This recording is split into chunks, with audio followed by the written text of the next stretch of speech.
आजकल वर्मा जी की पत्नी देवकी जी केबल पर रियलिटी शोज देख देख कर बहुत कुछ सीख रही हैं। जैसे आज तो वो सुबह सुबह बेसुरे आलाप ले रही है। सारे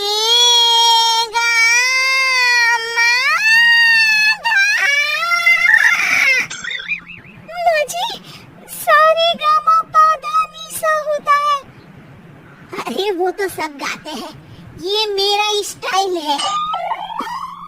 आवाज तो कम कर लीजिए माँ जी, पर्दे फट जाएंगे कान के। ये कहो कि पर्दों में आग लग जाएगी। देखना मेरी आवाज सुन के जज आग लगा देगी, आग लगा देगी, तू तो आग लगा देगी, ऐसा बोलेंगी।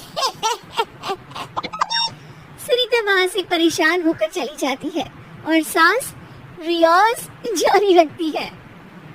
सारे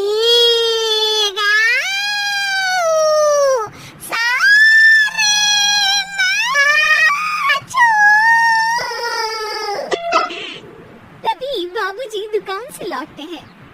अरे दिलों की क्यों तानसेन बनी हुई है, कान से खून निकालोगी क्या?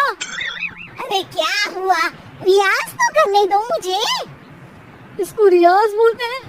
ऐसा लग रहा है जैसे घोड़े ही गिना रहे हैं। घोड़े पे बैठ के ही बम्बई जाऊंगी मैं तो, जब जज साहब कहेंगे कि देवकी तुम मुंबई आ रही हो। जज साहब, वो अदालत वाले?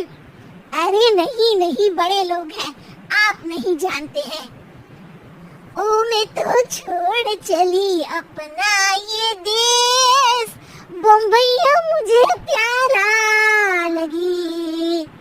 गाना गाती हुई देवकी चली जाती है और बाबूजी अपनी सरफिरी पत्नी की इस संगीत प्रेम की चर्चा करने बहू के पास चले जाते हैं। अरे सरिता बेटा सुनो तो, ये तेरी सास को क्या हुआ है बेटा? सुबह तो अच्छा भला छोड़कर गया था इसे। सिंगर बनेगी अब वो। सिंगिंग रियलिटी शो में जाने की सुबह से तैयारियां चल रही हैं इनकी। हाँ, अब तो कोयल के सुर मेंढक छेड़ेगा। हे भगवान, सद्बुद्धि दो इसे। इधर बाबूजी भगवान को कहते हैं और उधर राधा रानी प्रकट हो जाती है, देवकी की मोहल्ले की सबसे पक्की दोस्त। क्यों रे देवकी, काहे इतना गला फाड़ रही है? कोई चीखने चिल्लाने का कंपटीशन है क्या? अरे ये देख, नया सिंगिंग शो, मैं भी गाऊंगी, हिंदुस्तान के दिलों की धड़कन बनूंगी। अरे इतना बेसुरा गा के दिलों की धड़कन नहीं, दिलों का अटैक बन जाएगी। इससे तो अच्छा है कि नाच ही ले। वैसे भी दिन भर मोहल्ले में नाचती तो रहती है, तो कभी इसके घर कभी उसके घर। देवकी को समझ में आ जाता है कि उसका गाना किसी को पसंद नहीं आ रहा। अगले दिन सरिता देखती है कि सास पैरों में घुंघरू बांध के नाच रही है। अरे माँ जी, क्या मंजुलिका बनी हुई है आज आप? अरे नाचने दे बहू, जब तक है जान जाने जहां मैं नाचूंगी। अरे माँ जी, अभी जान निकल जाएगी इतनी जोर से नाचेंगे तो। अरे अरे क्या कर रही हो? अरे दिख नहीं रहा, डांस कर रही हूँ। अरे जैसी तुम्हारी हरकत है, तुमको तो नागिन डांस करना चाहिए।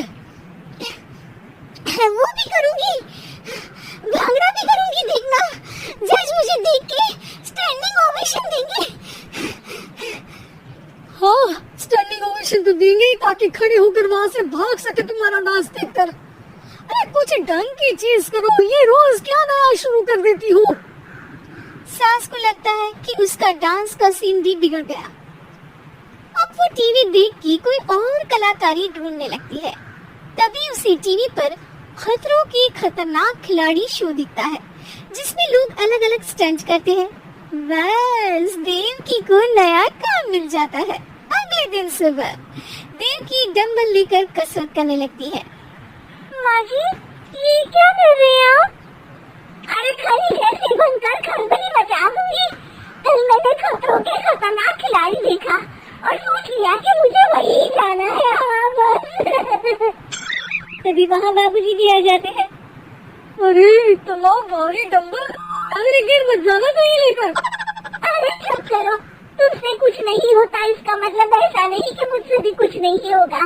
मैं तो खतरों के खतरनाक खिलाड़ी में जाने वाली हूँ। हाँ, मैं तो इस शो में तभी गया था जब तुमसे शादी हुई थी।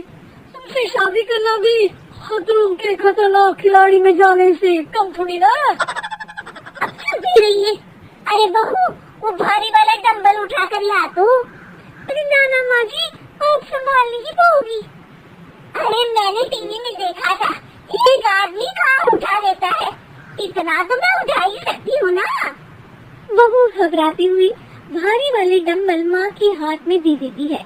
जैसे ही माँ दोनों हाथ ऊपर करती है, पूरे शरीर का बैलेंस बिगड़ जाता है और वो पीछे की तरफ गिर जाती है। डंबल जाकर टिकने लगता है और टीवी फूट जाती है।